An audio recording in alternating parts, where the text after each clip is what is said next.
Kapag ang namumuno, prioridad ang taong bayan, tsak ang ganda ng kinakalabasan. Grabe ang husay talagang mayor ni Yorme. Eto nga, good news, good news, good news. Kahapon lang merong 2 pasyente na matagumpay na isinagawa ang procedure sa kanila. Coronary angioplasty with stent. Kumbaga, yung baradong ugat nila sa puso, nilalagyan ng stent o manipis na tubo para maalis ang bara at maging normal na ulit ang daloy ng dugo sa puso nila. Isn't it great?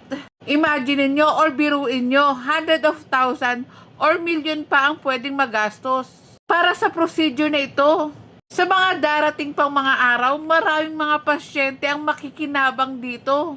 And take note, libre lang ito sa lungsod ng Maynila. Grabe ka talaga, Yorme. Ang swerte talaga ng mga batang Maynila sa'yo. Kaya wag po kayong mahihiya na pumunta sa ospital ng Maynila at i-accommodate kayo sa abot na kanilang makakaya. And again, umaabot ng milyon itong procedure na to. Pero sa Maynila, ay, libre lang. Galing talaga ni Yorme.